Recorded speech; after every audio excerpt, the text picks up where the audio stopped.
ಎಲ್ಲರಿಗೂ ನಮಸ್ಕಾರ. ಕಿರಣ ಸರಸ್ವತಿ ಯೂಟ್ಯೂಬ್ ಚಾನಲ್ಗೆ ನಿಮಗೆ ಆತ್ಮೀಯವಾದ ಸ್ವಾಗತ. ಹಣ್ಣುಗಳನ್ನು ತಿನ್ನುವುದು ಆರೋಗ್ಯಕ್ಕೆ ತುಂಬ ಒಳ್ಳೆಯದು. ಅದರಲ್ಲಿ ಒಂದು ಅಂಬಟೆಕಾಯಿ. ಸಿಹಿ ಮತ್ತು ಹುಳಿ ಸ್ವಾದ ಹೊಂದಿರುವ ಇದು ಅನೇಕ ಆರೋಗ್ಯ ಪ್ರಯೋಜನಗಳನ್ನು ಹೊಂದಿದೆ. ಈ ಹಣ್ಣನ್ನು ವಿವಿಧ ಸ್ಥಳಗಳಲ್ಲಿ ವಿವಿಧ ಹೆಸರುಗಳಿಂದ ಕರೆಯಲಾಗುತ್ತದೆ. ಇದರಲ್ಲಿ ಉತ್ಕರ್ಷಣ ನಿರೋಧಕಗಳು ಸಮೃದ್ಧವಾಗಿದ್ದು ಜೀವಸತ್ವಗಳು, ಫೈಬರ್, ಖನಿಜಗಳು ಇತ್ಯಾದಿಗಳಿವೆ. ಈ ಹಣ್ಣನ್ನು ತಿನ್ನುವುದರಿಂದ ದೇಹವನ್ನು ಅನೇಕ ರೋಗಗಳಿಂದ ರಕ್ಷಿಸಬಹುದು. ದಕ್ಷಿಣ ಭಾರತದಲ್ಲಿ ಅಂಬಟೆಕಾಯಿಯ ಚಟ್ನಿ, ತಂಬುಳಿ, ಸಾರು ಮಾಡುತ್ತಾರೆ. ಮುಖ್ಯವಾಗಿ ಇದು ಉಪ್ಪಿನಕಾಯಿಗೆ ಹೆಸರುವಾಸಿ. ಅಂಬಟೆಕಾಯಿ ಉಪ್ಪಿನಕಾಯಿ ಆರೋಗ್ಯಕ್ಕೂ ಬಹಳಷ್ಟು ಒಳ್ಳೆಯದು. ಇನ್ನು ಇದರ ಆರೋಗ್ಯ ಪ್ರಯೋಜನ ಏನು ಎಂಬುದನ್ನು ತಿಳಿದುಕೊಳ್ಳೋಣ. ಅಂಬಟೆಕಾಯಿ ತಿನ್ನುವುದರಿಂದ ಮೂಳೆಗಳು ಬಲಗೊಳ್ಳುತ್ತವೆ. ಇದು ವಿಟಮಿನ್ ಕೆಯ ಉತ್ತಮ ಮೂಲವಾಗಿದೆ. ವಿಟಮಿನ್ ಕೆ ಮೂಳೆಗಳಿಗೆ ತುಂಬ ಒಳ್ಳೆಯದು. ವಿಟಮಿನ್ ಕೆ ಚಯಾಪಚಯವನ್ನು ಹೆಚ್ಚಿಸುವುದಲ್ಲದೆ ರಕ್ತದಲ್ಲಿನ ಕ್ಯಾಲ್ಸಿಯಂ ಮಟ್ಟವನ್ನು ಕಾಪಾಡಿಕೊಳ್ಳಲು ಸಹಾಯ ಮಾಡುತ್ತದೆ. ಈ ಕಾಯಿಯಲ್ಲಿ ವಿಟಮಿನ್ ಸಿಯು ಉತ್ತಮ ಮೂಲವಾಗಿದೆ. ಹಲ್ಲು, ಹೊಟ್ಟೆ ಮತ್ತು ಚರ್ಮಕ್ಕೆ ತುಂಬ ಒಳ್ಳೆಯದು. ವಿಟಮಿನ್ ಸಿ ಇಂದು ದೇಹಕ್ಕೆ ಅತ್ಯಂತ ಅವಶ್ಯಕವಾಗಿದೆ.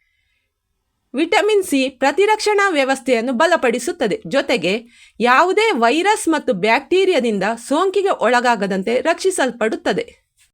ಈ ಕಾಯಿ ತಿನ್ನುವುದರಿಂದ ದೇಹದಲ್ಲಿ ರಕ್ತ ಹೆಚ್ಚಾಗುತ್ತದೆ. ಅಂಬಟೆಕಾಯಿಯಲ್ಲಿ ಕಬ್ಬಿಣದ ಅಂಶ ಹೇರಳವಾಗಿದ್ದು, ಕಬ್ಬಿಣದ ಅಂಶವು ರಕ್ತವನ್ನು ಹೆಚ್ಚಿಸಲು ಪ್ರಮುಖ ಪೋಷಕಾಂಶಗಳಲ್ಲಿ ಒಂದಾಗಿದೆ. ಕಬ್ಬಿಣದ ಅಂಶವು ಕೆಂಪು ರಕ್ತ ಕಣಗಳೊಂದಿಗೆ ಸಂಯೋಜಿಸಲ್ಪಡುತ್ತದೆ ಮತ್ತು ಅವುಗಳ ಪ್ರಮಾಣವನ್ನು ಹೆಚ್ಚಿಸುತ್ತದೆ. ದೇಹದಲ್ಲಿನ ಹಿಮೋಗ್ಲೋಬಿನ್ ಅನ್ನು ನಿಯಂತ್ರಿಸುತ್ತದೆ.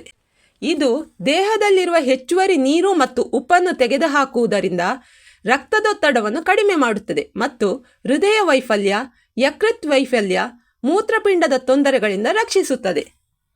ಕೊಳಕು ನೀರು ಅಥವಾ ಆಹಾರವನ್ನು ತಿನ್ನುವುದು ಅಥವಾ ವೈರಸ್ಗಳು ಮುಂತಾದ ಹಲವು ಕಾರಣಗಳಿಂದ ಅತಿಸಾರ ಸಂಬಂಧಿಸಬಹುದು.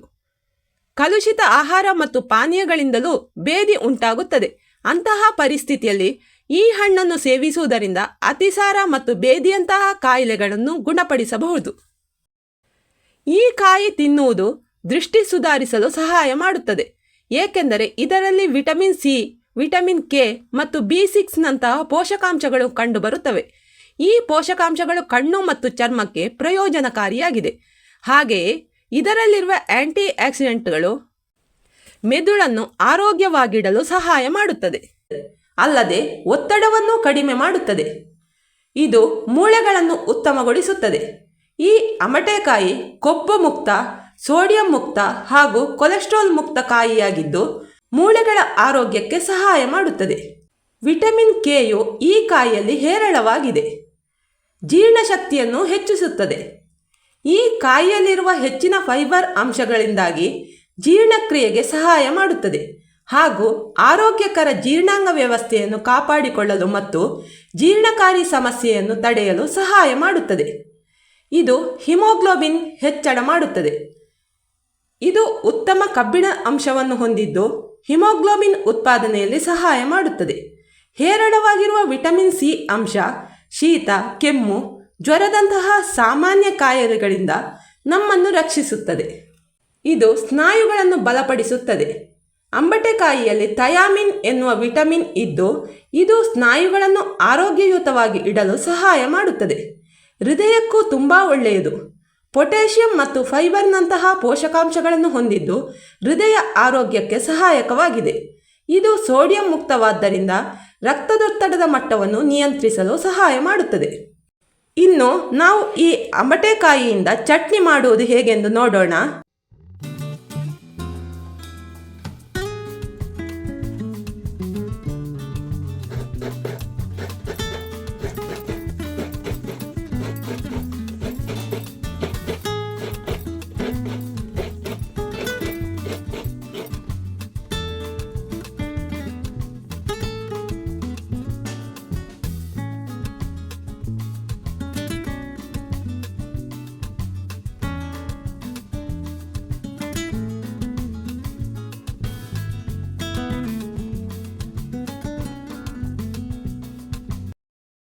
ಈ ಚಟ್ನಿಗೆ ತೆಂಗಿನಕಾಯಿ ತುರಿ, ಸ್ವಲ್ಪ ಎಣ್ಣೆ ಹಾಕಿ ಹುರಿದ ಕೆಂಪು ಮೆಣಸು, ಎಷ್ಟು ಖಾರ ಬೇಕು ಅಷ್ಟು, ಇನ್ನು ಅಂಬಟೆಕಾಯಿ ಮತ್ತು ರುಚಿಗೆ ತಕ್ಕಷ್ಟು ಉಪ್ಪು ಇಷ್ಟು ಇದ್ದರೆ ಸಾಕು.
ಇದನ್ನು ಕಲ್ಲಿನಲ್ಲಿ ರುಬ್ಬಿದರೆ ಇದರ ರುಚಿಯೇ ಬೇರೆ. ಇದಕ್ಕೆ ನೀರನ್ನು ಸೇರಿಸದೆ ಗಟ್ಟಿಯಾಗಿ ರುಬ್ಬಿದರೆ ತುಂಬ ಒಳ್ಳೆಯದು.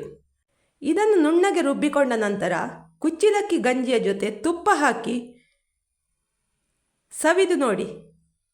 ನೀವೇ ಹೇಳ್ತೀರಿ, ವಾವ್ ಎಷ್ಟು ರುಚಿ ಎಂದು. ನೀವು ಒಮ್ಮೆ ಇದನ್ನು ಮಾಡಿ ನೋಡಿ, ಹೇಗಿದೆ ಅಂತ ಕಮೆಂಟ್ ಮಾಡಿ. ಧನ್ಯವಾದಗಳು.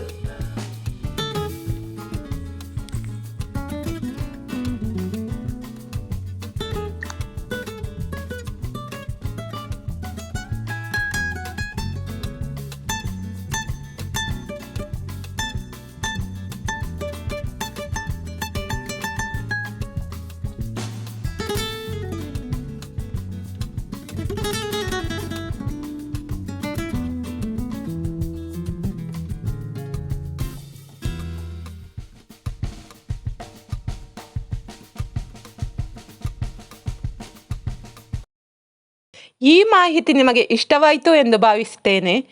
ಈ ಮಾಹಿತಿ ನಿಮಗೆ ಇಷ್ಟವಾದರೆ ವಿಡಿಯೋವನ್ನು ಲೈಕ್ ಮಾಡಿ, ಶೇರ್ ಮಾಡಿ ಮತ್ತು ಕಮೆಂಟ್ ಮಾಡಿ. ನೀವಿನ್ನೂ ನಮ್ಮ ಚಾನಲನ್ನು ಸಬ್ಸ್ಕ್ರೈಬ್ ಆಗಿಲ್ಲ ಎಂದಾದರೆ ದಯವಿಟ್ಟು ಸಬ್ಸ್ಕ್ರೈಬ್ ಆಗಿ ಬೆಂಬಲ ನೀಡಿ. ಧನ್ಯವಾದಗಳು.